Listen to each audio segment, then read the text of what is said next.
नमस्कार, स्वागत है आप सभी का। और मैं हूं जय सिंह मौर्य। और वो दिन आ चुका है जब हम पढ़ने वाले हैं मोल कॉन्सेप्ट का सबसे प्यारा सा टॉपिक, जिसमें हम कैलकुलेट करेंगे कि अगर हमारे पास किसी रिएक्टेंट का अगर मास गिवन है, वॉल्यूम गिवन है, तो हमें प्रोडक्ट का मास और वॉल्यूम कैसे निकालना है। तो यहां पे हम 3 प्रकार के एनालिसिस पढ़ेंगे, जिन्हें मैं क्लियरली समझा देना चाहता हूं। और जिन बच्चों ने पिछला लेक्चर देखा होगा उनको ये चीज एकदम अच्छे से क्लियर होगा कि इस लेक्चर में हम क्या पढ़ने वाले हैं। अगर आप डायरेक्टली ये वीडियो देखने आए हैं तो आपके पास कम से कम मोल कैलकुलेशन का नॉलेज होना चाहिए और स्टोइकियोमेट्रिक कोएफिशिएंट को समझदारी होनी चाहिए कि कहां कैसे यूज करते हैं, क्योंकि इस टॉपिक में हम 3 प्रकार के कैलकुलेशन पढ़ेंगे। ध्यान से समझिएगा। पहला कैलकुलेशन होगा मास एनालिसिस का। और जो बच्चे मुझसे स्टार्टिंग से पढ़ते आ रहे हैं उनको पता चल चुका होगा कि कुछ भी पूछे, कुछ भी दिया हो, निकालना क्या है मेरे पास दोस्त? क्या निकालना है? क्या निकालना मेरे भाई? मोल निकालना है। और मोल से ही क्या आप डिसाइड करोगे? सारी चीज डिसाइड करोगे। Volume analysis. पहले इस चीज को मैं समझाता हूं कि इसका मतलब क्या है, उसके बाद हम आगे पढ़ने की कोशिश करेंगे। जब मास देके मास पूछेगा तो उसे मास एनालिसिस बोलते हैं। जब मास देके वॉल्यूम पूछेगा तो उसे हम मास वॉल्यूम एनालिसिस कहते हैं। यदि आपको वॉल्यूम देके वॉल्यूम के बारे में पूछेगा तो उसे हम वॉल्यूम एनालिसिस कहते हैं। तो ये बात अच्छे से आपको समझ में आ रही होगी, ठीक है। तो पिछले लेक्चर में हमने समझा था और सीखा था कि अगर कोई रिएक्टेंट है, अगर कोई प्रोडक्ट बनाना है तो किसी रिएक्टेंट का कितना मोल कितना प्रोडक्ट बनाता है, ये उसके स्टोइकियोमेट्रिक कोएफिशिएंट पे डिपेंड करता है। उसका स्टोइकियोमेट्रिक कोएफिशिएंट ही डिसाइड करता है कि कोई रिएक्टेंट किसी के साथ कितना रिएक्ट करेगा और कोई प्रोडक्ट किसी के साथ रिएक्ट करके कितना मोल बनाएगा, जिसे हम आगे चल के मास और वॉल्यूम में भी रिप्रेजेंट करेंगे। तो सबसे बेसिक जानकारी है, आपको मोल और मास का रिलेशन पता होना चाहिए। अगर मास गिवन है तो मोल निकालने का फॉर्मूला होता है mole is equal to given mass upon molar mass. ये चीजें हम चैप्टर 1 में पढ़ चुके हैं। दूसरी चीज समझ में आती है कि इसको पढ़ने के लिए बेसिक नियम्स क्या हैं, बेसिक रूल्स क्या हैं। तो बेसिक रूल्स बस इतना सा है कि यदि कोई रिएक्शन गिवन है तो उस रिएक्शन को बैलेंस होना बहुत जरूरी है, क्योंकि अगर बैलेंस नहीं होगा तब आप ये बेसिक रूल नहीं लगा पाएंगे, जिसे हम स्टोइकियोमेट्रिक कॉन्सेप्ट या स्टोइकियोमेट्रिक एनालिसिस कहते हैं। तब आप लगा नहीं पाएंगे, क्योंकि वो तभी लागू होगा, तभी एप्लीकेबल होगा जब हमारे पास कोई भी रिएक्शन बैलेंस होगी, ठीक है। तो इतनी सी जानकारी के साथ हम आगे बढ़ते हैं और एक प्यारा सा एग्जांपल के साथ इस सेशन की शुरुआत करते हैं। तो ध्यान से समझने की कोशिश कीजिएगा। लाइट ज्यादा तो नहीं है? ठीक है, वो कई दिनों बाद शूटिंग की वजह से थोड़ी सी प्रॉब्लम आ जाती है। चलिए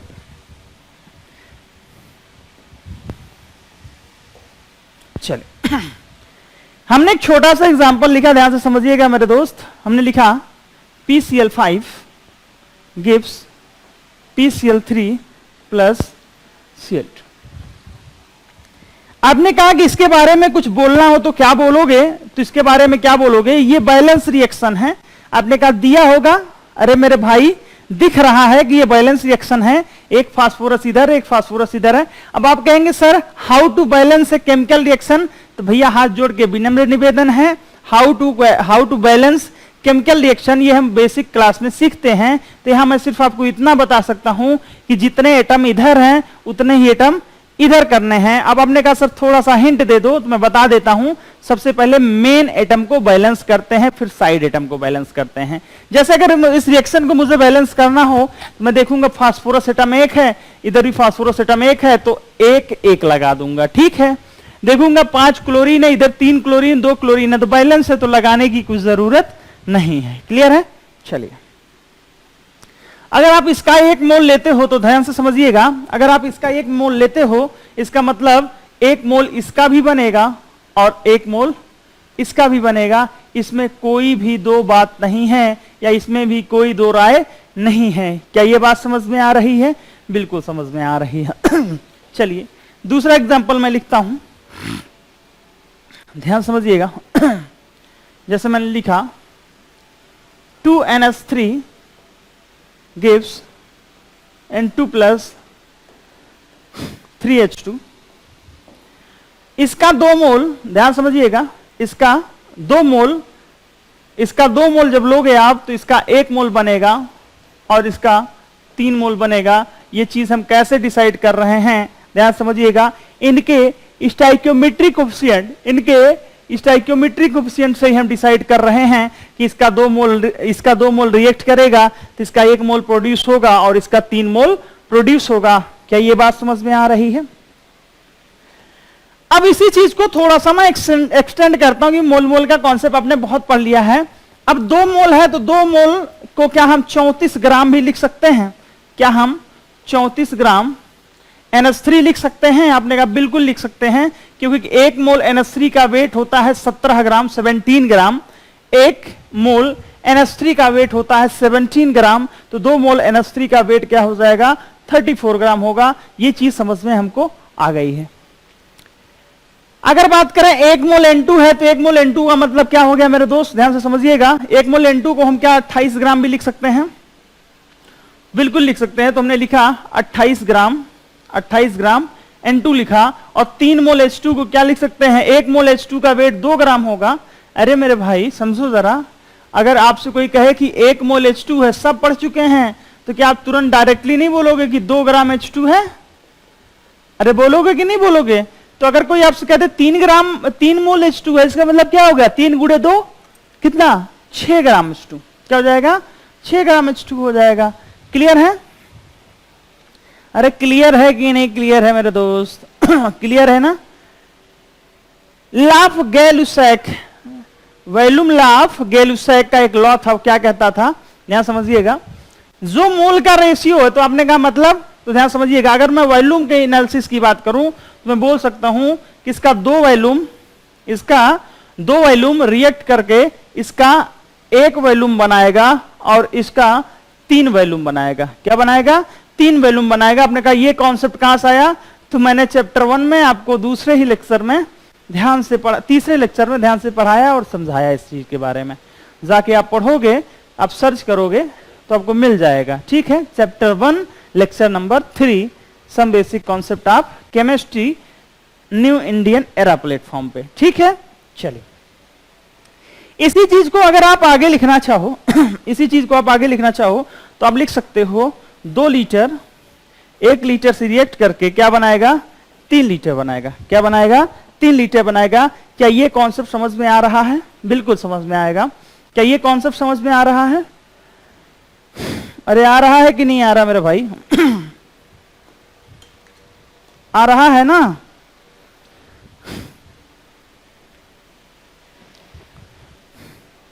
अरे आ रहा कि नहीं आ रहा? आ रहा है। चलो आगे बढ़ते। चलिए मास एनालिसिस का हम क्वेश्चन शुरू करते हैं। तो सबसे पहले हम लेंगे क्या? मास एनालिसिस का क्वेश्चन। मास एनालिसिस का क्वेश्चन कैसे लेंगे? ध्यान समझिएगा। Calcium carbonate, calcium oxide plus CO2 gas, ये सॉलिड होता है, ये भी सॉलिड होता है। आपने कहा ये लिख दिया ताकि आपको एहसास होता रहे इस बात का कि मेरे भाई CO2 गैस है, कैल्शियम ऑक्साइड सॉलिड है, इसका वॉल्यूम नहीं निकाल सकते आप, इसका वॉल्यूम आप निकाल सकते हो। जो सॉलिड है उसके वॉल्यूम के बारे में कोई जानकारी नहीं होनी चाहिए और ना ही आप निकाल पाओगे। बात समझ में आ रही है? और ना आपको जानकारी दी होगी। ठीक है, तो आपने कहा ये भी बात तो सही है भाई, समझिएगा।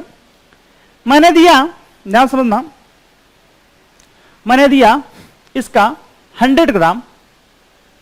क्या दिया? 100 ग्राम। आप टॉपिक क्या लगा सकते हो यहां पे? मास एनालिसिस। क्या? मास एनालिसिस से कैसे होगा? ध्यान समझिएगा। अगर इसका 100 ग्राम का सैंपल लेंगे तो कितने ग्राम कैल्शियम ऑक्साइड बनेगा और कितने ग्राम CO2 बनेगा, ये जानकारी हमको चाहिए। तो तुमने कहा सॉल्यूशन क्या होगा इसका, तो समझो जरा सॉल्यूशन क्या होगा। जब आप सॉल्यूशन लिखोगे तो आप बोलोगे 1 मोल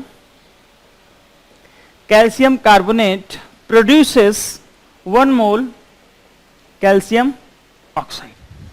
1 मोल कैल्शियम कार्बोनेट प्रोड्यूसेस 1 मोल कैल्शियम ऑक्साइड। अब तुमने कहा 1 मोल कैल्शियम कार्बोनेट का वेट कितना होता है 100 ग्राम, तो अब क्या लिखोगे 100 ग्राम कैल्शियम कार्बोनेट। अरे भाई ये मैं अपने मन से नहीं लिख रहा हूं, ये यहां तक पहुंचने के लिए हमने इतने सारे टॉपिक्स को कवर किया है, इसीलिए आपसे बोल रहा हूं कि मोल कॉन्सेप्ट का वीडियो जाके देखो आप, ठीक है। न्यू इंडियन एरा प्लेटफॉर्म पे ही है, इस वीडियो को आप जाके देखोगे तो आपको मजा आएगा। सर्च कीजिएगा, सर्च कीजिएगा मोल कॉन्सेप्ट NIEE, ठीक है ना, आपको दिख जाएगा। इसका मतलब है 100 ग्राम कैल्शियम कार्बोनेट प्रोड्यूसेस 1 मोल कैल्शियम ऑक्साइड, और कैल्शियम ऑक्साइड का मोलिकुलर वेट कितना होता है, कैल्शियम होता है 40 और ऑक्सीजन 16, कितना हो जाएगा 56 ग्राम। कितना हो जाएगा 56 ग्राम, तो 1 मोल का वेट हो जाएगा 56 ग्राम कैल्शियम ऑक्साइड। क्या हो जाएगा 56 ग्राम कैल्शियम ऑक्साइड। और इत्तेफाकन क्या पूछा है मेरे दोस्त, इत्तेफाकन पूछा क्या है कि 100 ग्राम कैल्शियम कार्बोनेट होगा, तो 100 ग्राम कैल्शियम कार्बोनेट होगा तो क्या प्राप्त होगा 56 ग्राम कैल्शियम ऑक्साइड प्राप्त होगा। क्या प्राप्त होगा 56 ग्राम कैल्शियम ऑक्साइड प्राप्त होगा, 56 ग्राम ऑफ कैल्शियम ऑक्साइड प्राप्त होगा। अब आपने कहा कि नहीं मुझे CO2 चाहिए, तो यहां एक लाइन लिखेंगे कि 1 मोल कैल्शियम कार्बोनेट प्रोड्यूसेस, देख लो ना 1 मोल CO2 1 मोल क्या हो जाएगा CO2 हो जाएगा। तुमने कहा इसी लाइन को हम कैसे लिख सकते हैं, देखो 1 मोल कैल्शियम कार्बोनेट क्या लिख सकता हूं मैं 100 ग्राम कैल्शियम कार्बोनेट प्रोड्यूसेस 1 मोल CO2, और CO2 का मोलिकुलर वेट कितना होता है 12 + 16 × 2, कितना हो गया 44। क्या लिखेंगे 44 ग्राम CO2। अब जो बच्चे नए हैं वो समझ रहे होंगे कि सर ये 1 मोल CO2 का मतलब 44 ग्राम CO2 कैसे हो सकता है। 1 मोल कैल्शियम कार्बोनेट का मतलब 100 ग्राम कैल्शियम कार्बोनेट कैसे हो सकता है। तो भैया हाथ जोड़ के विनम्र निवेदन है कि आप पिछला लेक्चर जरूर देखें चैप्टर नंबर 1 का, कि हमने उसमें मोल कॉन्सेप्ट सिखाया था, तो कैसे हम कैलकुलेट करते हैं मोल ये भी बताया था, और कैसे मोल से हम प्रेडिक्ट करते हैं कि उनका वेट कितना होगा, उनका वॉल्यूम कितना होगा, ये चीज भी मैंने डिटेल में समझाई है। फिर भी मैं एक बार बता दे रहा हूं यहां पे कि अगर मैं बोलूं आपसे 1 मोल कोई भी सब्सटेंस है, तो 1 मोल सब्सटेंस का मतलब क्या हो जाएगा, या तो 6.022 × 10⁻23 सब्सटेंस होगा। ये तो क्या होगा, ये तो न्यूमेरिक वैल्यू होगी, ये तो आपको कैलकुलेशन में काम आएगा, गिनने में काम आएगा। Number of atom, number of molecules, number of particles की बात करेंगे तब हम ये कॉन्सेप्ट यूज करेंगे। लेकिन जैसे आपने कहा कि नहीं हमें तो वजन चाहिए, हमें तो मास चाहिए, हमें तो वेट चाहिए, तो उसके लिए हम क्या करेंगे 1 मोल का वेट कितना होता है, 1 मोल का वेट होता है जितना उनका एटॉमिक मास, मोलिकुलर मास, या मैं बोलूं मोलर मास होता है, जितना उनका मोलर मास होता है वही क्या होता है उसका वेट होता है। क्लियर है बात, समझ में आ रही है ठीक है, क्लियर है ना अरे समझ रहे हो कि नहीं समझ रहे हो मेरे भाई, समझ में आ रही है बात ना चले ठीक है ठीक है। आपने कहा ये चीज तो समझ में आ गया, दूसरा समझाओ। दूसरा क्वेश्चन कैल्शियम कार्बोनेट, यही क्वेश्चन लिया हमने, कैल्शियम ऑक्साइड प्लस CO2 का। अभी मैं बेसिक सिखा रहा हूं मास एनालिसिस का ताकि आपको समझ में आए कि एक्चुअली में इसके अंदर है क्या। इसका हमने 50 ग्राम लिया, क्या लिया, इसका हमने एक सैंपल लिया, कितने का 50 ग्राम के। अब तुम्हें बताना कितना ये प्रोड्यूस होगा, कितना ये प्रोड्यूस होगा। तो ध्यान समझो सॉल्यूशन क्या होगा इनका। अगर आप सॉल्यूशन लिखोगे तो आप लिखोगे कि 1 मोल, ध्यान समझियो, कैल्शियम कार्बोनेट प्रोड्यूसेस 1 मोल कैल्शियम ऑक्साइड। हमने कहा हाँ। अब तुम इसका ना मास लिख लो, चाहे मोल निकाल लो तुमने कहा मास लिख लेते हैं, हमने कहा लिख लो। तो तुमने लिखा कि सर 100 ग्राम कैल्शियम कार्बोनेट प्रोड्यूसेस 1 मोल कैल्शियम ऑक्साइड क्या हो गया 56 ग्राम 56 ग्राम 56 ग्राम कैल्शियम ऑक्साइड। हमने कहा हाँ। तुमने कहा फिर 1 ग्राम कैल्शियम कार्बोनेट कितना प्रोड्यूस करेगा? हमने कहा 56/100 ग्राम कैल्शियम ऑक्साइड प्रोड्यूस करेगा। तुमने कहा हाँ सर ये बात तो समझ में आई। अब फाइनल बात क्या है, अपने को 50 ग्राम चाहिए, तो 50 ग्राम कैल्शियम कार्बोनेट प्रोड्यूसेस क्या हो जाएगा 50 इंटू 56/100 ग्राम कैल्शियम ऑक्साइड। और इसको जब काटोगे तो यहाँ पे 2 आएगा, 2 से काटोगे तो यहाँ पे कट पीट के कितना आएगा 28 ग्राम कैल्शियम ऑक्साइड। क्या हो जाएगा 28 ग्राम कैल्शियम ऑक्साइड हो जाएगा। ये तो आपकी टेक्स्ट बुक के अकॉर्डिंग है, अभी मेरे अकॉर्डिंग हम बाद में पढ़ेंगे। अभी मैं समझा रहा हूं कि आप समझिए एक्चुअली में आपकी बुक में क्या दिया है और आपसे क्या पूछना चाह रहा है। आपने कहा हाँ ठीक है, ये समझ में आया। फिर आपने कहा कि 1 मोल कैल्शियम कार्बोनेट प्रोड्यूसेस 1 मोल CO2 गैस। हमने कहा हाँ। तुमने कहा 100 ग्राम, ध्यान समझना, 100 ग्राम कैल्शियम कार्बोनेट प्रोड्यूसेस 1 मोल CO2 मतलब 44 ग्राम। ठीक है, तो क्या हम यूनिटरी मेथड लगा सकते हैं? बिल्कुल लगा सकते हैं। 1 ग्राम कैल्शियम कार्बोनेट क्या 44/100 ग्राम कैल्शियम ऑक्साइड प्रोड्यूस करेगा। अरे करेगा कि नहीं करेगा? करेगा ना। अब तुमने कहा फिर इसके आगे क्या करना है, तो ध्यान समझो इसके आगे क्या करना है। अब अपने को डेटा दे रखा 50 ग्राम, तो 50 ग्राम कैल्शियम कार्बोनेट क्या 50 गुणे 44/100 ग्राम CO2 प्रोड्यूस करेगा। इसको उड़ा दो 2 से और 2 उड़ा दो इससे 22 आ जाएगा। तो क्या लिख सकते हो 22 ग्राम CO2 प्रोड्यूस करेगा। ठीक है, समझ में आ रहा है? ठीक। उसी क्वेश्चन को अब आपने कहा सर बोर करेंगे क्या? नहीं, देखो मेरे दोस्त, बोर नहीं हो गए आप। ऐसा कॉन्सेप्ट बताऊंगा नया नया कि बोर हो गए ही नहीं। आपने कहा इसका तो देखो 50 ग्राम दे रखा, कितना 50 ग्राम दे रखा है। इसका पूछा है, इसका भी पूछा। तुमने कहा सर मोल निकालने क्या? हमने कहा, तुमने कहा सर ये तो पता मेरे को कि इसका 1 मोल लिख लो, इसका 1 मोल बनाएगा और इसका भी 1 मोल बनाएगा। हमने कहा ठीक है। तुमने कहा सर इसका 50 ग्राम कितना मोल होगा? तो हमने कहा 50 ग्राम कितना मोल होगा निकाल लो। 50/100 किया तो आया क्या 0.5 मोल आया। कितना आया 0.5 मोल आया। ठीक है, ये कैलकुलेशन तब के लिए है जब आप जल्दी से लिखना चाहो। और मैंने आपको कहा सबसे पहले कुछ भी दिया हो मोल निकालिएगा, मोल से हम डिसाइड करेंगे। तो तुमने कहा सर 0.5 मोल है तो इसका भी 0.5 मोल बनेगा और इसका भी 0.5 मोल बनेगा। तुमने कहा हाँ। तुमने कहा सर 0.5 मोल का मतलब होगा 0.5 इंटू 56 ग्राम बनेगा। हमने कहा कैसे? तुमने कहा सर 1 मोल होता तो 56 ग्राम, 0.5 मोल है तो 0.5 इंटू 56 ग्राम मतलब ये 28 ग्राम बनेगा।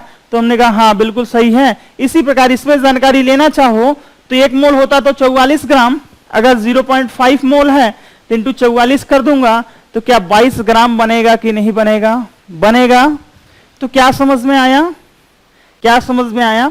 आप कोई भी क्वेश्चन करोगे, नीट के क्वेश्चन करोगे, सीईटी के क्वेश्चन करोगे, जेईई मेंस, यहां तक जेईई एडवांस के क्वेश्चन करोगे, या फिर आप जिसके भी क्वेश्चन करोगे ना, सब में आपको यही बेसिक जानकारी दिखने को मिलेगी। तो मेरी सलाह यह है कि आपको कुछ भी गिवन हो सबसे पहले उसका मोल निकालो। जैसे ही मोल निकालोगे तो हम ये पढ़ चुके हैं कि मोल एनालिसिस कैसे निकालते हैं। तो उसके बाद सीधे मोल निकाल लो उसका, और मोल निकाल के जो पूछता है आपसे, जो भी पूछता है, वॉल्यूम पूछता है, मास पूछता है, जो भी पूछता है उसके बारे में हम निकाल देंगे। ठीक है, आगे बढ़े हम। एक क्वेश्चन लें आपको समझाने के लिए। मास एनालिसिस समझ में आ गया? ठीक है, आगे बढ़ते हैं। कैल्शियम कार्बोनेट, ध्यान समझना, calcium carbonate gives CaO plus CO2। कह रहा है कि इसका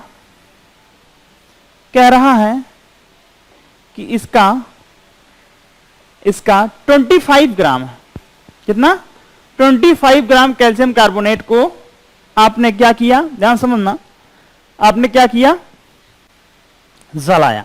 आपने क्या किया, जलाया। आपने कहा चलो ठीक है जला देते हैं। तो कितना मोल कैल्शियम ऑक्साइड कार्बन डाइऑक्साइड प्राप्त होगा, और मास क्या होगा, वॉल्यूम क्या होगा। यहां पे हम वॉल्यूम एक नया टर्म यूज करेंगे, मास वॉल्यूम। तो आपने कहा, ध्यान समझिएगा, तो आपने कहा सबसे पहले क्या करें, मोल निकाल लें। तो हमने कहा देखो 25/100 करोगे तो आएगा 1/4, ये 0.25 क्या आएगा, 0.25 मोल आएगा, 0.25 मोल आएगा। तो आप बोलोगे 0.25 मोल आएगा, तो 1 मोल कैल्शियम कार्बोनेट प्रोड्यूस करता है 1 मोल CO2 को, तो 0.25 मोल कैल्शियम कार्बोनेट प्रोड्यूस करेगा 0.25 मोल CO2 को। अब यहां पे गेम ओवर हो चुका है। अब इसको लिख सकते हो 0.25 into 44। What is 44? 44 is the molar mass of CO2। Molar mass है किसका, CO2 का। अरे मेरे भाई कितनी बार बताया है, जितने मेरे पुराने बच्चे हैं जो स्टार्टिंग से वीडियो देख रहे हैं उनको समझ में आ रही होगी बात, नए बच्चों को थोड़ा सा तकलीफ हो सकता है। वैसे भी मोल कॉन्सेप्ट का जिससे सभी बच्चों को डर होता है वो टॉपिक यही है मेरे दोस्त, वो टॉपिक यही है, यहीं से डर लगता है सभी लोगों को। ठीक है, तो क्या हो जाएगा, ग्राम CO2।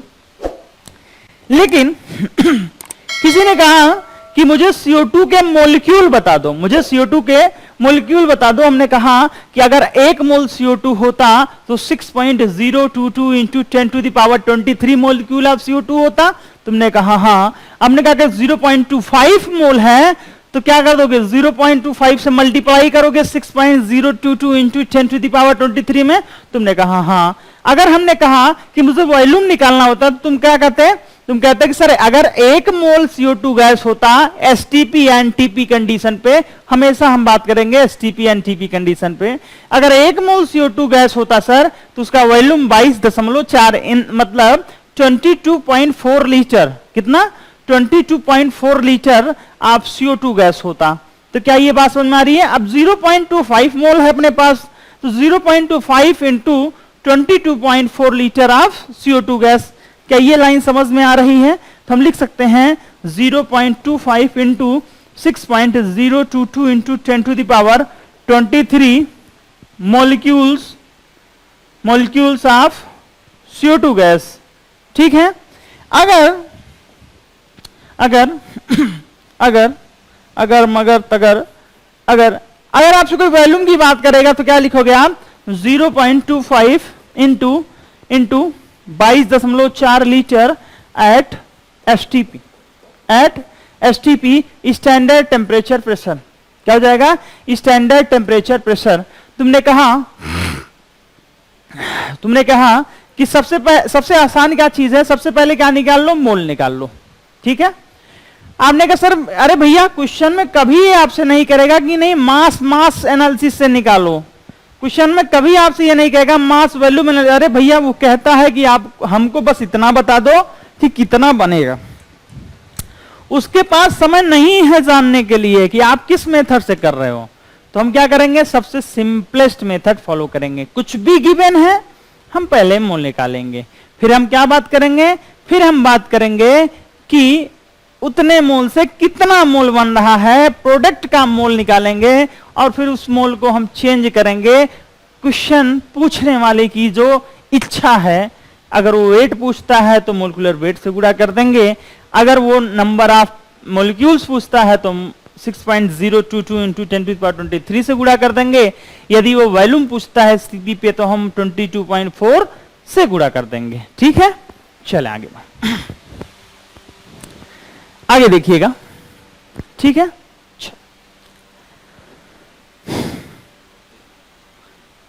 मैंने एक रिएक्शन लिया 2NH3 N2 प्लस,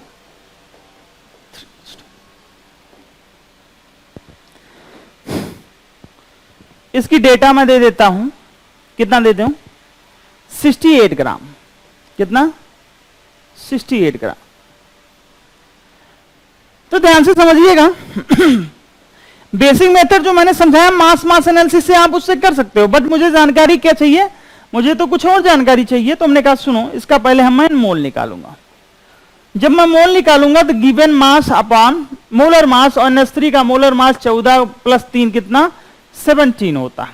क्या होता है 17 होता है। और इसको जब मैं उड़ाऊंगा तो यहां पे हमारे पास मोल निकल के क्या आएगा 4 मोल निकल के आएगा। क्या आएगा 4 मोल निकल के आएगा। अब तुम्हें एक चीज तो समझ में आ रहा है कि सर अगर 2 मोल NH3 होता हमारे पास तो 1 मोल N2 बनता। मैंने कहा बिल्कुल सही बात है, ये चीज तो समझ में आ रही है।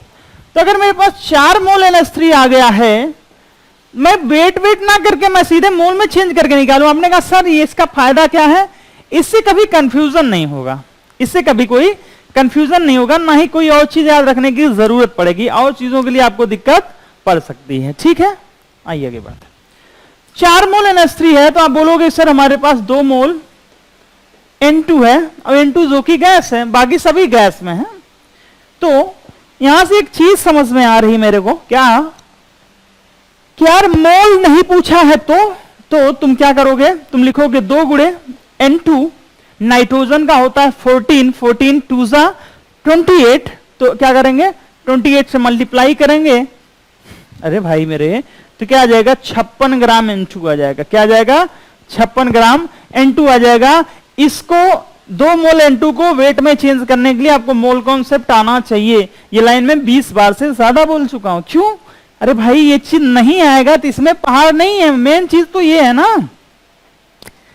ठीक है, ओके। दूसरी चीज क्या लिखोगे, अगर किसी ने कहा नहीं वेट नहीं चाहिए मेरे को तो वॉल्यूम चाहिए, तो क्या लिखोगे 2 × 22.4 लीटर एट STP। क्या जाएगा 2 × 22.4 लीटर एट STP, और इसको गुणा करोगे तो क्या आएगा 44.8 लीटर एट STP। किसी ने कहा नहीं मेरे को तो मॉलिक्यूल चाहिए मेरे भाई, तो तुमने कहा सर मोल आ गया तो मॉलिक्यूल में कौन सी बड़ी बात है, लिखेंगे 2 × 6.022 × 10⁻23 मोलिक्यूल्स। क्या हो जाएगा 23 मोलिक्यूल्स हो जाएगा। क्या ये बात समझ में आ रही है, क्या इतनी लाइन समझ में आ रही है आपको, कोई कंफ्यूजन नहीं है, समझ रहे हो, क्लियर है, आगे बढ़े। ठीक, तुमने कहा H2 के बारे में जानकारी चाहिए, हमने कहा पेज कम है तो अगले पेज पे बढ़ते हैं। चलिए 2 मोल NH3 निस्वार्थ भाव से समझिएगा, 3 मोल H2 प्रोड्यूस करता है, लेकिन अपने पास डेटा कितने मोल का है, अपने पास 4 मोल डेटा है। तो 4 मोल NH3 क्या 6 मोल H2 प्रोड्यूस करेगा। तुमने कहा सर ये कैसे डायरेक्ट लिख दिया, अरे मेरे भाई 2 मोल NH3 अगर 3 मोल को कर रहा है तो 1 मोल NH3 का 3/2 करेगा। 4 मोल NH3 क्या 4 × 3/2 मतलब 6 मोल H2 प्रोड्यूस करेगा।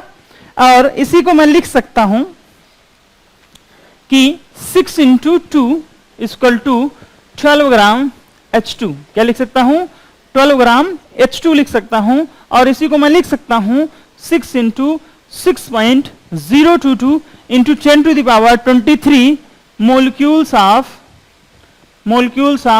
H2 लिख सकता हूं। और इसी को मैं लिख सकता हूं, आपके ऊपर इच्छा, मतलब एग्जामिनर के ऊपर डिपेंड करता है कि वो क्या पूछना चाह रहा है। मास पूछना चाह रहा है तो लो, वॉल्यूम पूछना चाह रहा है तो लो, एटम पूछना चाह रहा है तो लो, मॉलिक्यूल पूछना चाह रहा है तो लो, क्या पूछेगा भाई मेरे 6 × 22.4 लीटर एट STP। क्या जाएगा एट STP। क्लियर है बात, समझ में आ रही है, कोई कंफ्यूजन है, कोई कंफ्यूजन है क्या, नहीं है ना। चलिए आगे बढ़ता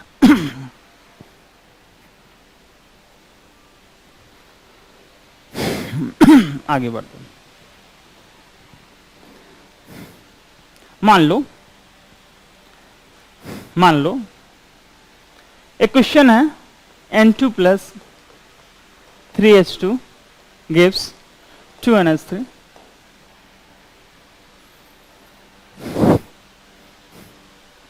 ध्यान समझिएगा, इसका 14 ग्राम,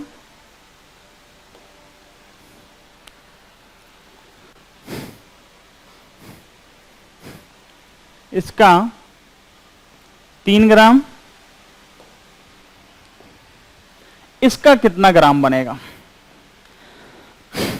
तो अगर कोई भी लिमिटिंग रिएजेंट का केस नहीं बनेगा, आप कहोगे लिमिटिंग रिएजेंट क्या होगा, तो अगला वीडियो जो होगा, अगला जो लेक्चर होगा वो लिमिटिंग रिएजेंट पे भी होगा। और ऐसा जादू के तरीके से सिखाऊंगा ना लिमिटिंग रिएजेंट की पूरी लाइफ में आप उस चीज को अप्लाई कर सकते हो। केमिस्ट्री है, केमिस्ट्री क्या है, केमिस्ट्री हर जगह अप्लाई होती है, बस आप अप्लाई करना सीखिए। जैसे मैं कहता हूं लिमिटिंग रिएजेंट क्या है, रिएक्शन की शान है। एक कहावत आपने सुना होगा ना, availability is universally proportional to, जैसे आप मैं हिंदी में एक्सप्लेन कर देता हूं। जैसे कहा जाता है कि आप किसी के लिए ज्यादा अवेलेबल रहोगे तो आपकी वैल्यू कम हो जाएगी। बात समझ रहे हो? Valuability is universally proportional to availability. उसी प्रकार ये जो लिमिटिंग रिएजेंट होता है इसकी डिमांड इसीलिए ज्यादा होती है क्योंकि ये कम अवेलेबल होता है। ये कम अवेलेबल होगा तो सारा फोकस किस पे होगा, उस पे होगा, होता है ना, ऐसी तो चीजें हैं।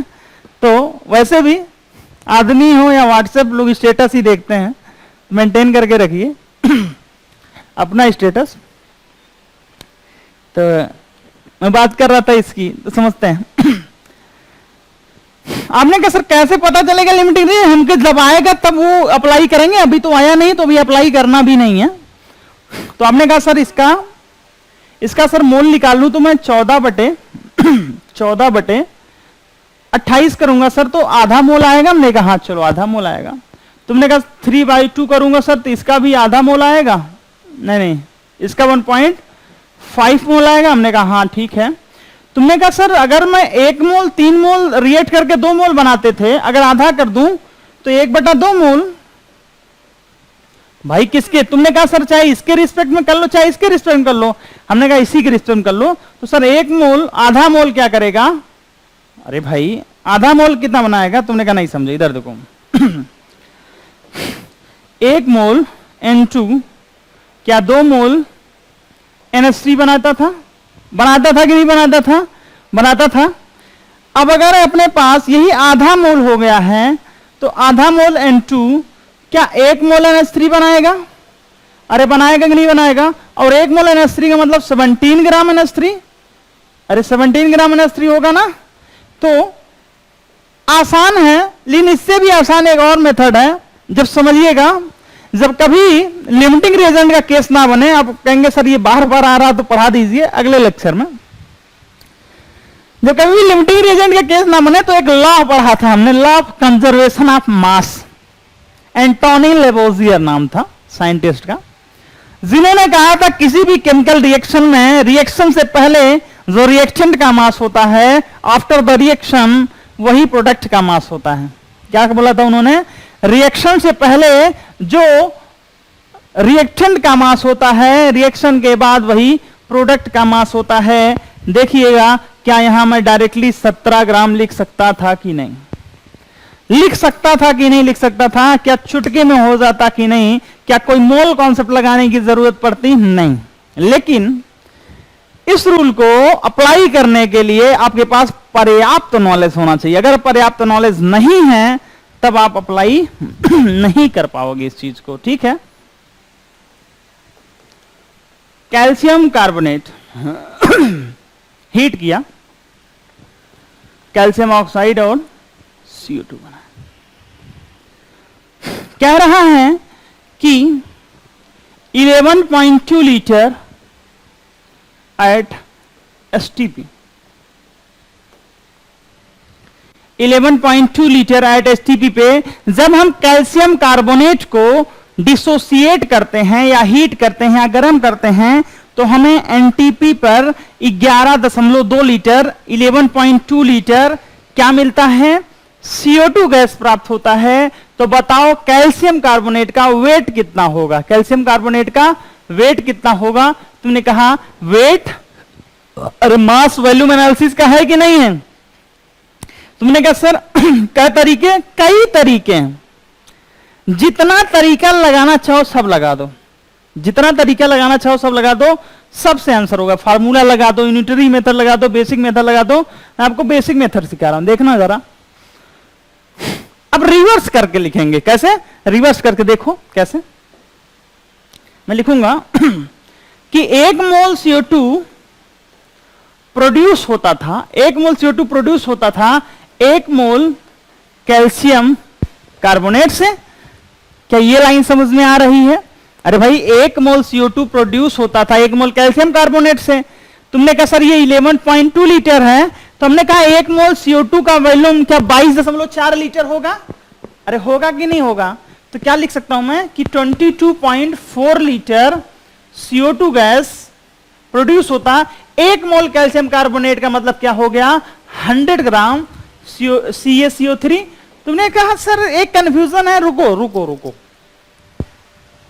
जिसके बारे में जो दिया है उसको उसमें कन्वर्ट करेंगे, और जिसके बारे में जो पूछ रहा है उसको उसमें कन्वर्ट करेंगे।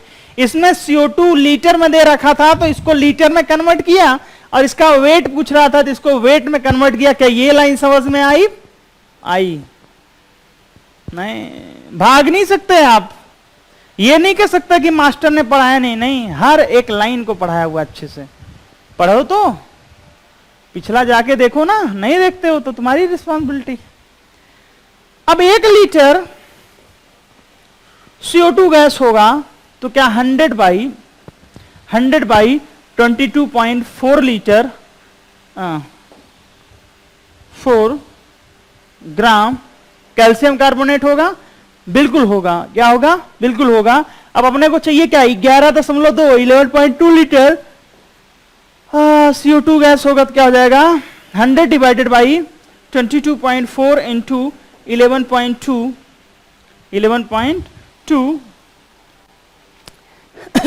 अगर आप लोगों को लग रहा है कि सर को थोड़ी सी नींद आ रही, तो मैं बता दूं जानकारी के लिए कि रात्रि के 2:10 हुए हैं। देख लीजिए 2:10 हुए, तो थोड़ा सा ये मौसम ही ऐसा होता है।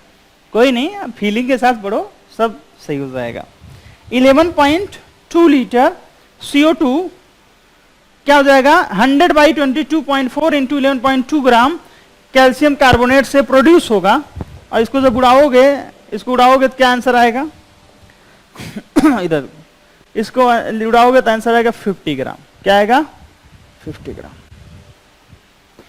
ये तो वो हो गया जो आपकी बुक के हिसाब से है, समझना है। तुमने कहा सर इसमें कुछ और चेंज कर सकते हैं क्या? इसमें कुछ और चेंज कर सकते हैं क्या? हमने कहा देखो देखो क्या चेंज करने वाला हूं मैं। देखो मैं लिखूंगा 1 मोल CO2 है, तो अभी कितना मोल है? अभी 11.2 डिवाइडेड बाई 22.4 मोल निकाल लिया। कितना आया? 1/2 मोल CO2 आया। तो 1/2 मोल CO2 क्या 1/2 मोल कैल्शियम कार्बोनेट से प्राप्त होगा? अरे होगा कि नहीं होगा? तो 1/2 का मतलब क्या होगा? 1/2 गुणे कैल्शियम कार्बोनेट कितना होता है? 100 ग्राम। तो कितना हो जाएगा? 50 ग्राम कैल्शियम कार्बोनेट से प्राप्त होगा। करो चाहे जैसे करो, आप चाहे जैसे, आंसर सेम आएगा। क्या आएगा? आंसर सेम आएगा। ये चीज आप दिमाग में बैठा लीजिए। ठीक है? क्लियर है? ठीक है, आगे बढ़े। अरे कर लोगे ना, नहीं कर पाओगे? चलो आगे बढ़ो। C4H10 ब्यूटेन को जब आप जलाओगे तो CO2 प्राप्त होगा, H2। इसको बैलेंस करना ना थोड़ा सा बड़ा आसान सा लगता है। कैसे? देखना जरा। इसको हमेशा 1 मोल लेना। कार्बन 4 है तो हमेशा 4 मोल CO2 प्राप्त होगा। हाइड्रोजन 10 है तो हमेशा 5 मोल H2 प्राप्त होगा। 4 दूनी 8, 8 5, 8 5 कितना हो जाएगा मेरे भाई? 13। तो यहां लिखोगे आप 13/2। क्या लिखोगे? 13/2 लिखोगे। क्वेश्चन समझ में आया? अरे आया कि नहीं आया? आ गया। अब क्वेश्चन कह रहा है कि 5.8 ग्राम ब्यूटेन को यदि हम ऑक्सीजन की पर्याप्त मात्रा के साथ पर्याप्त मात्रा के साथ जला दें, तो तुमने कहा मतलब O2 का मान नहीं पूछ रहा, नहीं O2 का मान नहीं पूछ रहा, O2 पर्याप्त है, जितना ले पाओ ले लो, जितना ले पाओ ले लो, O2 तो पर्याप्त है। तुमने कहा चलो ठीक है। कह रहा है कितना ग्राम CO2 प्राप्त होगा और कितना कितना वॉल्यूम H2O का प्राप्त होगा। ये भी वेपर है ना, इसका वॉल्यूम पूछा है, इसका वेट पूछा है और इसका वॉल्यूम पूछा है, तो क्या हो गया, मास एनालिसिस हो गया, मास वॉल्यूम एनालिसिस हो गया। एक ही क्वेश्चन में देखो, तुमने कहा हाँ कर देंगे। देखो पहले अपने वाले मेथड से करें, हाँ अपने वाले मेथड से करते हैं। देखो तुमने कहा 1 मोल ब्यूटेन 4 मोल CO2 देगा, 1 मोल ब्यूटेन 5 मोल H2 देगा। हमने कहा हाँ, तुमने कहा सर इसका मोल निकाल लो पहले sir, 5.8 given mass divided by 12 होता है 1 ग्राम का। 1 ग्राम का कितना होता है मेरे दोस्त, 12 होता है, तो 12 इंटू 4 करोगे तो 12 फोर्जा हो जाएगा 48, और एक हाइड्रोजन का 10 हाइड्रोजन का 10 हो जाएगा 58। कितना जाएगा 58, और मोल आएगा कितना मेरे दोस्त 0.1 आएगा। कितना आएगा 0.1 आएगा। अगर 0.1 मोल आ गया तो मैं क्या लिख सकता हूं कि CO2 का 0.4 मोल बनेगा कि नहीं बनेगा। अरे बनेगा। क्या मैं लिख सकता हूं 0.5 मोल बनेगा कि नहीं बनेगा। अरे बोलो ना बनेगा कि नहीं बनेगा, बनेगा ना। कैसे, अरे 1 मोल, देखो जरा किसी एक को समझा दे रहा हूं, लिख देखो C4H10 plus 13/2 O2 gives 4 CO2 plus 5 H2। अगर 1 मोल, यहां पे 1 है ना, 1 मोल ब्यूटेन लेते हो तो क्या 4 मोल CO2 बनेगा। तुमने कहा हाँ, तो अगर 0.1 मोल ब्यूटेन लोगे तो क्या 0.4 मोल CO2 बनेगा। अरे बनेगा कि नहीं बनेगा, तो 0.4 मोल CO2 लेगा। इसी प्रकार 1 मोल ब्यूटेन लेते, इसका नाम ब्यूटेन है मेरे दोस्त, C4H10 का इसका नाम ना ब्यूटेन है। क्या नाम है, ब्यूटेन है, आप पढ़ोगे ऑर्गेनिक में। तो क्या 5 मोल H2O प्रोड्यूस हो रहा है, तो 0.1 मोल C4H10 से क्या 0.5 मोल H2O प्रोड्यूस होगा। अरे होगा कि नहीं होगा, होगा ना। क्लियर है, पक्का पक्का क्लियर है, ठीक है ठीक है। बैक आते हैं। अब सोचो जरा, ये समझ में आ गया अपने को। तो 0.4 मोल इसका वेट पूछा है, तो क्या 0.4 इंटू 44 ग्राम होगा कि नहीं होगा। अरे होगा कि नहीं होगा। क्या इतना ग्राम CO2 बनेगा, बिल्कुल बनेगा। और इसका क्या पूछा है, इसका तो वॉल्यूम पूछा है, तो इसके बारे में क्या लिखोगे 0.5 इंटू 22.4 लीटर एट STP, मतलब 11.2 लीटर एट STP।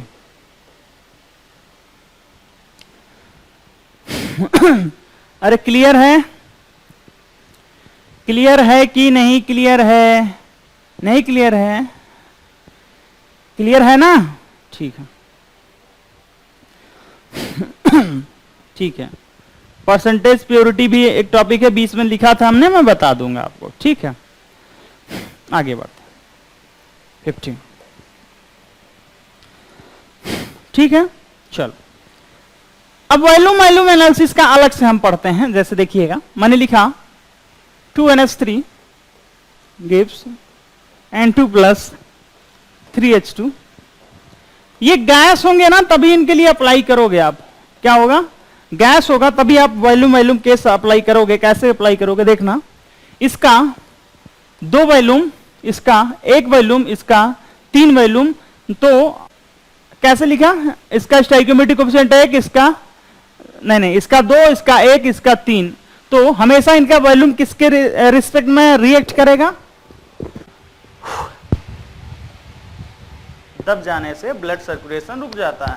पता कि नहीं, पता है ना, ठीक है, पता है तो चलो आगे बढ़ता। क्या बोला था, इनका जो वॉल्यूम होगा किस रेशियो में रिएक्ट करेगा, इनका स्टोइकियोमेट्रिक कोएफिशिएंट के रेशियो में। ठीक है, ठीक है मेरे दोस्त, वीडियो अच्छी आ रही है, ठीक है।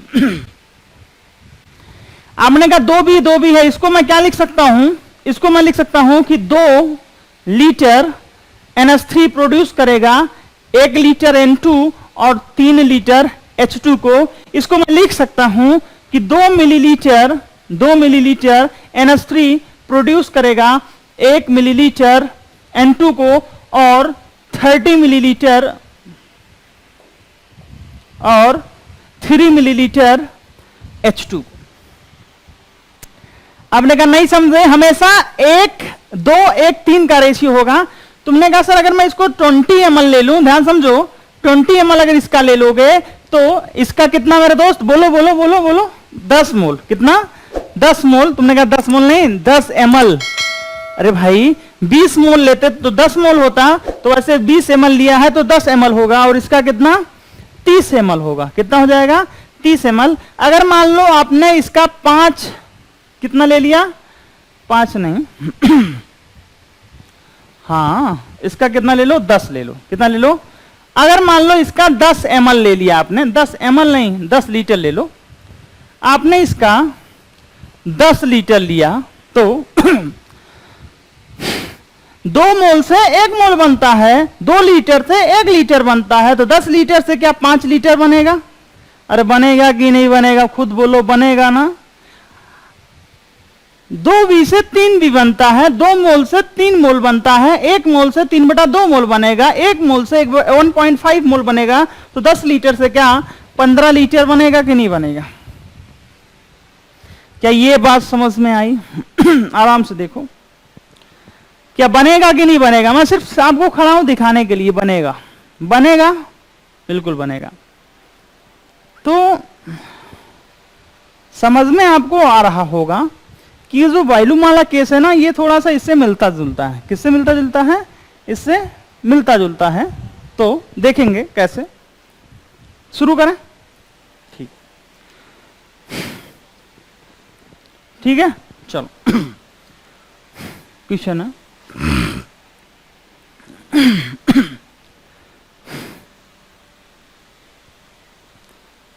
देखिएगा, N2 plus 3H2 gives 2NH3। इस पे ना नीट क्वेश्चन पूछा है, जेईई मेंस क्वेश्चन पूछा है इसी पे, वही मैं करवा रहा हूं। ठीक है, आप देखो कि प्रीवियस ईयर हो जाएगा। जैसे कुछ बच्चे सोचते हैं कि सर बोर्ड के साथ साथ हमें जीवन में कुछ और भी तो करना है। अरे जीवन में कुछ और करना है, इसीलिए तो इतना स्टैंडर्ड लेवल का पढ़ाया जा रहा है, नहीं तो सीधे 2 लाइन की थ्योरी लिखिए, 2 लाइन में नहीं खत्म कर देते हम। इसीलिए सिखाया जा रहा है ना कि भविष्य में, फ्यूचर में, इन द सेंस अगर आपको कुछ करना हो, आगे बढ़ना हो, कुछ करना चाहते हैं किसी फील्ड में, तो आपको कोई परेशानी ना आए। इसका मैंने 5 लीटर लिया इसका मैंने 15 लीटर लिया, और आपसे सिंपल सा पूछ रहा हूं कि ये कितना लीटर बनेगा। तो ध्यान से समझो, अभी रिमिटिंग रिएक्शन के केस नहीं पढ़े हो तो समझो। आप कहोगे सर 1 मोल N2, ध्यान समझो, 1 मोल N2 से 2 मोल NH3 बनता है, तो जो मोल का रेशियो होगा वही मॉलिक्यूल का रेशियो होगा, वही वॉल्यूम का रेशियो होगा। ये चीज मैं बता चुका हूं। तुम कहोगे सर 1 मोल N2 है तो 22.4 लीटर का वाला कॉन्सेप्ट लिखेंगे। हमने कहा हाँ लिखते हैं हम, तब भी आंसर वही आएगा, लेकिन हम डायरेक्ट लिखेंगे। अब हम क्या लिखेंगे? डायरेक्ट लिखेंगे। हम लिखेंगे कि 1 litre N2 2 litre NH3 produce करेगा। क्या ये बात समझ में आई कि नहीं आई? तो उन्होंने कहा सर आप तो 22.4 लिखते थे। हमने कहा वो लिखते थे, वो सही है, वो थ्योरेटिकल है, वही ही सही है। लेकिन जब आप लिखोगे 22.4 लीटर, 2 इंटू 22.4 लीटर, जब 22.4 लीटर कॉमन लोगे तो क्या 1 लीटर N2 से 2 लीटर NH3 नहीं आ जाएगा? तो उन्होंने कहा नहीं नहीं, हम तो नहीं मानेंगे, आप हमको करके दिखाओ। अरे मेरे भाई देखो, क्या 22.4 लीटर N2 लिखते जो पिछला समझाया था? क्या 2 इंटू 22.4 लीटर NH3 लिखते? अरे लिखते कि नहीं लिखते? सब STP पे भैया, यहां मैं बोल दे रहा हूं सारी रिएक्शन STP पे हो रही है। तो अब तुम ही बताओ बुद्धिजीवियों, इधर देखो मेरे भाइयों, मेरे देवी देवताओं, इधर देखो कैसे 22.4 2 गुणे 22.4, क्या 22.4 कॉमन ले लोगे तो क्या 1 लीटर N2 से सीधे 2 लीटर NH3 प्रोड्यूस होगा कि नहीं होगा। अब 1 लीटर N2 से 2 लीटर NH3 प्रोड्यूस होता है, तो 5 लीटर N2 से क्या 5 गुणे 2 बराबर 10 लीटर NH3 प्रोड्यूस होगा कि नहीं होगा। इसका सिंपल सा आंसर कितना हो जाएगा, 10 हो जाएगा।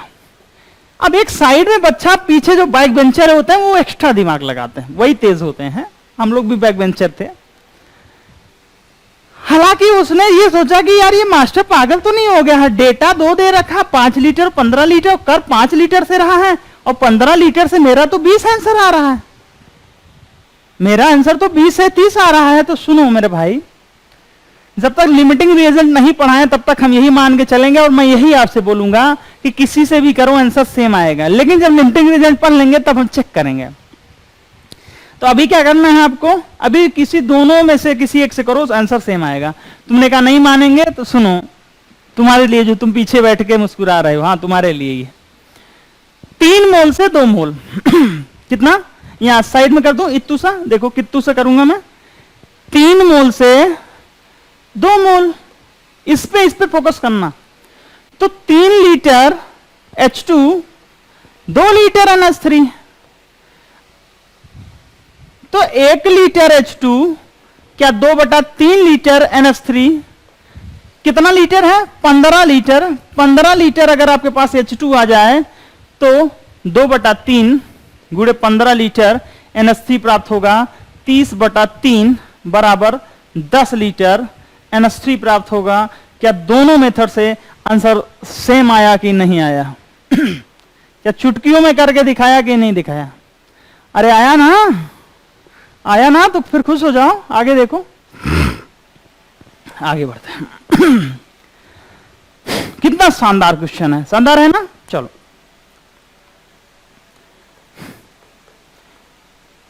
एक लीटर ब्यूटेन को कंबस्ट करवाते हैं।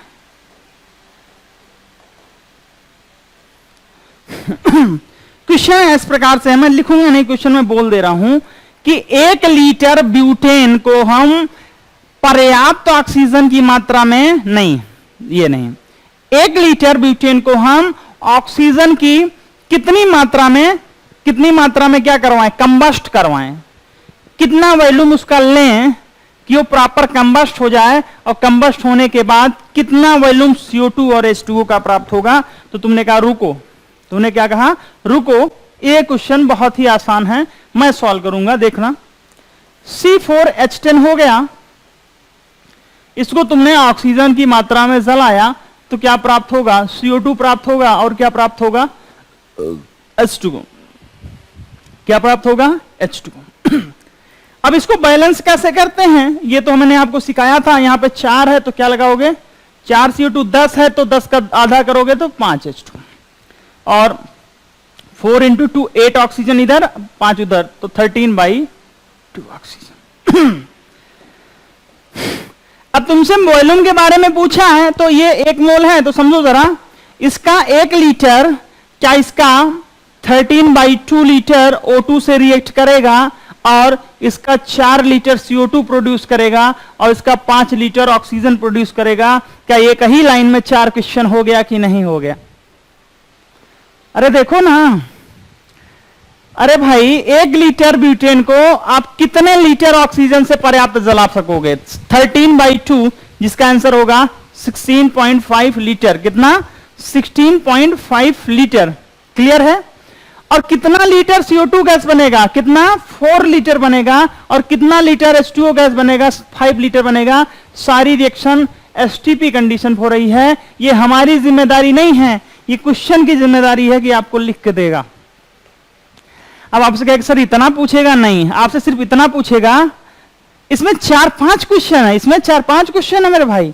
या तो ये पूछ लेगा कि 1 लीटर से इसको जला रहा है। अब तुमने कहा सर इसी क्वेश्चन में क्वेश्चन चेंज कर दे, तो देखो जरा इसी क्वेश्चन में क्वेश्चन चेंज कर दे, देखना। बोल दे कि 10 लीटर ब्यूटेन, 10 लीटर ब्यूटेन का कंबस्टन करवा रहे हो, तो C4 लिखोगे, H10 लिखोगे, और क्या लिखोगे, और आप 13/2 O2 लिखोगे, और आप इधर 4 CO2 लिखोगे और इधर आप क्या लिखोगे 5 H2O लिखोगे। ये अभी हमने लिखा था। ये अपने पास 10 लीटर है। कितना है? 10 लीटर है। तो समझिएगा जरा, 10 लीटर ये है तो एक एक का निकालना पड़ेगा। तो आपने कहा कि अगर ये 1 लीटर होता तो 6.5 लीटर O2 से रिएक्ट करता और यहाँ पे 4 लीटर CO2 बनाता और यहाँ पे 5 लीटर H2O बनाता। अब देखिए कुछ बच्चे ना एक्स्ट्रा दिमाग लगाते हैं, वो सोचते हैं कि सर अभी कुछ देर पहले तो बोल रहे थे कि इधर का वॉल्यूम जितना होगा उधर का भी उतना होगा। तो सुनो मेरे भाई, सुनो, ऐसा कुछ नहीं बोला था। वो मैंने नहीं बोला था, वो एंटोनी लेवोजियर ने बोला था, जिन्हें हम साइंटिस्ट का फादर भी मानते हैं। उन्होंने कहा था कि मास बराबर होते हैं, mass neither be created nor be destroyed. उन्हें हम क्रिएट नहीं कर सकते ना, बना सकते हैं, लेकिन वॉल्यूम के बारे में ऐसा कुछ नहीं है। इधर 3 लीटर है तो उधर 10 लीटर हो सकता है, 20 भी हो सकता है, 50 भी हो सकता है। इससे कुछ कोई लेना देना नहीं है, ठीक है।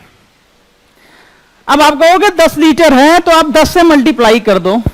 अगर ये 10 लीटर ले लोगे तो क्या ये 65 लीटर O2 के साथ कंबस्ट होगा? अरे होगा कि नहीं होगा? और क्या ये 40 लीटर CO2 बनाएगा और 50 लीटर H2O प्रोड्यूस करेगा? क्या ये बात समझ में आई? अरे आई कि नहीं आई मेरे भाई? अब मैं कुछ क्वेश्चन चुन के लाया हूं। वैसे हाई लेवल का क्वेश्चन तो नहीं करवाऊंगा, जे एडवांस इस टाइप का, लेकिन ठीक है फिर भी छोटे क्वेश्चन करवाऊंगा, देखना। चलो, 10 ml ऑफ हाइड्रोकार्बन, चुटकी में होगा 10 ml of hydrocarbon on combustion give. ये करने के बाद ना गारंटी देता हूं, मैं गारंटी देता हूं, कोई देता नहीं भैया। 40 ml CO2, सारे क्वेश्चन होंगे इसकी गारंटी मैं देता हूं, और ना होंगे तो वीडियो पे कमेंट करके जाइएगा कि सर आपने पढ़ाया और हुआ नहीं। मुझे आई डोंट लाइक, कमेंट करके जाइएगा। आप क्वेश्चन हो जाए तो फिर खुश रहिएगा। देन हाइड्रोकार्बन, पहला ऑप्शन है C3H8, दूसरा ऑप्शन है C4H10, तीसरा ऑप्शन है C3H6, चौथा ऑप्शन है C2H4। एक छोटे से क्वेश्चन से शुरुआत की हमने।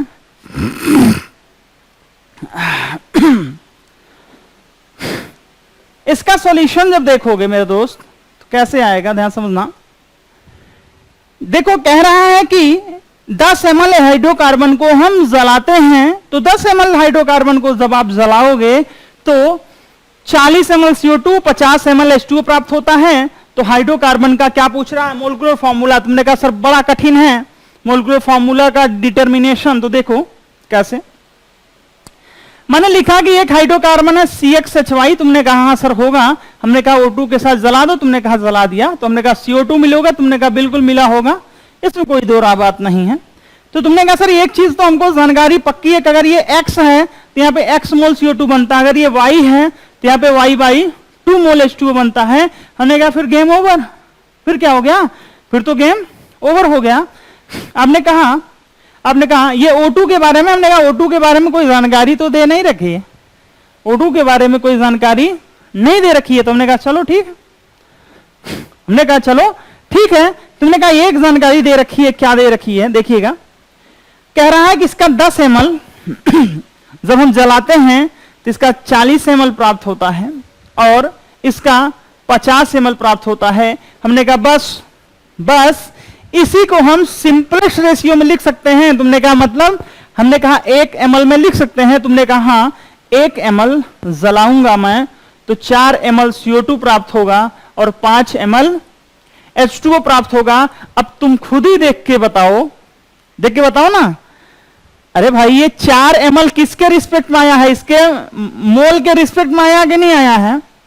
तो आप कहोगे देखना, ये 1:2, ये 1:4:5 का रेशियो आया है। अरे 1:4:5 का रेशियो आया, मतलब इनके इसके मोल का भी रेशियो क्या होगा 1:, अरे मोल तो एक ही लिया ना, x/y/2 क्या हो जाएगा y/2। यहां से क्या जानकारी निकल के आई कि यहां से निकल के आई कि x बराबर 4 होगा और y/2 बराबर 5 होगा, मतलब y बराबर क्या हो जाएगा 10 हो जाएगा। तो x बराबर 4 हो गया तो यहां से आएगा C4, y बराबर 10 हो गया तो C4H10। आंसर कौन सही होगा, ये वाला आंसर सही होगा। इस क्वेश्चन को 2 बार देखिएगा क्योंकि ये बोर्ड से थोड़ा सा ऊपर हटके है, लेकिन इसका कॉन्सेप्ट समझ लिए ना तो फिर सबको आप बगल हटा दोगे। समझे कि नहीं समझे? क्वेश्चन करने का तरीका देखो, 2 ही लाइन में सब आंसर, वैसे आप करते रहोगे 20-20 लाइन लिखोगे नहीं आएगा। Next question 4 litre hydrocarbon required, ये मैं चुन के आपके लिए लाया हूं आपके प्रीवियस ईयर क्वेश्चन को देखते हुए, जो बैक में एक्सरसाइज है उस क्वेश्चन को देखते हुए कि ऐसे क्वेश्चंस आप करोगे तो आपका कॉन्सेप्ट और नॉलेज बिल्ड होगा। O2 to produce 12 liter CO2, then find hydrocarbon.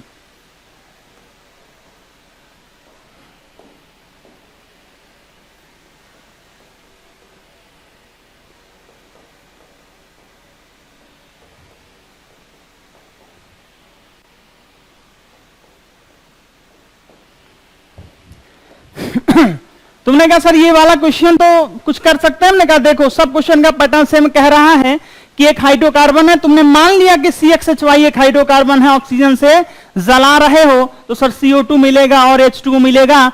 फिर पीछे से एक बच्चा उठता हुआ बोलता है कि सर एक जानकारी और इनबिल्ट है इसमें। क्या जानकारी इनबिल्ट है कि अगर ये X है तो ये X मोल होगा, ये Y है तो ये Y/2 मोल होगा, और ये सर X + Y/4 होता है। ये कितना होता है X + Y/4 होता है, हमने बैलेंस करवाया है। तो बस गेम ओवर, गेम ओवर कि 4 लीटर हाइड्रोकार्बन, ये 4 लीटर लेता हूं, देखना जरा, ये मैं कलर चेंज कर लूं तब समझ में आएगा, तभी तो चमकेगा ना। इधर देखो, अगर मैं इसका 4 लीटर लेता हूं तो 16 लीटर O2 रिक्वायर होता है 12 लीटर CO2 प्रोड्यूस करने के लिए।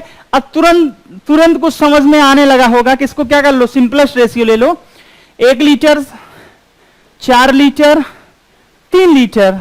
अरे समझे कि नहीं समझे? समझ गए ना। इनका रेशियो क्या है 1:4:3 का, तो मतलब X + Y/4 बराबर क्या हो जाएगा 4 हो जाएगा। क्या हो जाएगा 4 हो जाएगा, और X बराबर क्या हो जाएगा 3 हो जाएगा। X बराबर क्या हो जाएगा 3 हो जाएगा, और कोई ऑप्शन नहीं है भाई, रेशियो देखो ना सेम है।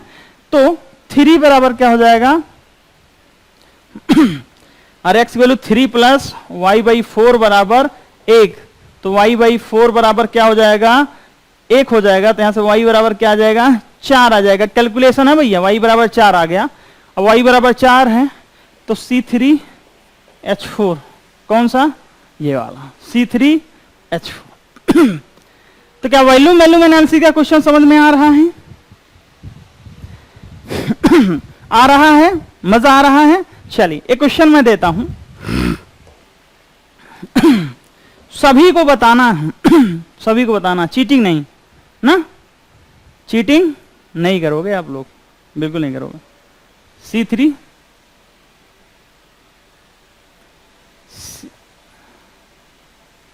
C3H8 plus O2 gives CO2 plus H2.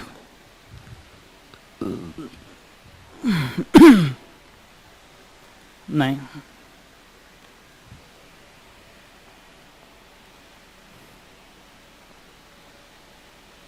CXHY hydrocarbon पूछना प्लस X + Y/4। मैं बैलेंस करके लिख दे रहा हूं, मैं परेशान नहीं करना चाहता। आप लोग इतने अच्छे बच्चे हैं, क्यों परेशान होंगे भाई? नहीं होंगे, कोई बात नहीं।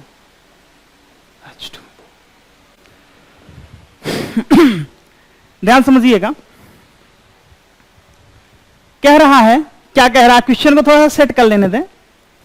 मैं सेट कर लूं अपने मन में, C3 6 3 है, 3/2 हो गया, तो 8 हो गया, 8 का 4 हो गया, 4 का 4 हो गया, और 6 5, ठीक है। कह रहा है कि 10 ml एक हाइड्रोकार्बन 50 ml, कितना 50 ml 10 ml hydrocarbon 50 ml oxygen के साथ रिएक्ट करता है, कितना ऑक्सीजन के साथ रिएक्ट करता है, तो क्या बनाता है, तो 4 ml, तो 40 ml स्टीम वाटर बनाता है। क्या बनाता है, वाटर का स्टीम बनाता है 40 ml। तो आपको बताना है कि हाइड्रोकार्बन क्या होगा, तो हाइड्रोकार्बन क्या होगा, लेबल है इस क्वेश्चन का, तो C3H4 C3H8 C3H6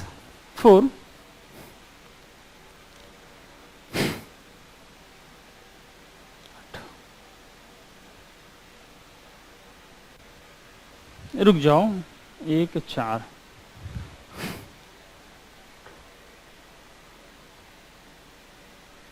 2, ठीक है, ठीक है, ठीक है। आपको बताना है कि इसमें से कौन सा होगा, और कमेंट जरूर कीजिएगा, कमेंट कीजिएगा। नेक्स्ट वीडियो में मैं आंसर आपको बता दूंगा, ठीक है, समझ रहे हैं। तो लगता है मुझे थोड़ा थोड़ा कि आप इस चीज को कर ले गए होंगे, और अगला हम जो टॉपिक पढ़ेंगे बहुत ही बेहतरीन, समझते हैं, बहुत ही बेहतरीन होगा। मैं थैंक यू बोलना भूल जाता हूं आप लोगों को, ठीक है, थैंक यू इसलिए कि आप जो है रेगुलरली वॉच कर रहे हैं और जीवन में कुछ ना कुछ करेंगे, और वीडियोज को आप शेयर भी करते हैं, चैनल को सब्सक्राइब भी करते हैं, और दोस्तों में शेयर भी करते हैं। जब तक और दोस्तों को आप अपने नहीं बोलेंगे तो कंपटीशन का लेवल बनेगा नहीं। मैं आपको एक चीज बता देता हूं, जैसे आप यहां से जो चीज पढ़ रहे हो, जब तक आपके अपने दोस्त, आपके अपने मोहल्ले वाले लोग, आपके अपने शहर वाले लोग नहीं जानेंगे कि आप किससे पढ़ रहे हो और किस लेवल की पढ़ाई पढ़ रहे हो, तब तक आपका किसी से कोई कंपटीशन नहीं रहेगा। जब आप लोगों को बताते हो इस चीज के बारे में, तो ढेर सारे लोग, जब आप इस चीज को, ढेर सारे लोग इस चीज को करेंगे, तो एक कंपटीशन जनरेट होगा और एक अंदर से कुछ करने की इच्छा जागृत होगी। तब आप पढ़ाई को और अच्छे से पढ़ोगे। क्यों? क्योंकि तब आपके दोस्त भी पढ़ रहे होंगे और आप भी पढ़ रहे होंगे, और कंपटीशन का लेवल तब यहां पे बढ़ जाएगा। और जब बढ़ जाएगा तो आप बहुत अच्छे से मेहनत करोगे और जरूर आप अपनी लाइफ में सक्सेस होगे किसी ना किसी दिन। जो अभी पढ़ रहे हो उससे ज्यादा इंप्रूवमेंट होगा। तो क्या करना है? दोस्ती करनी है तो क्या करनी है? लाइक शेयर सब्सक्राइब तो करना ही है, और शेयर भी ढेर सारे करना है अपने दोस्तों को, कमेंट भी करना है, ठीक है ना। तो चलिए फिर आज के लिए बस इतना ही। शुक्रिया, धन्यवाद, और फिर मिलते रहेंगे हम नेक्स्ट लेक्चर में, फिर मुलाकात होगी आपसे, ठीक है। Thank you.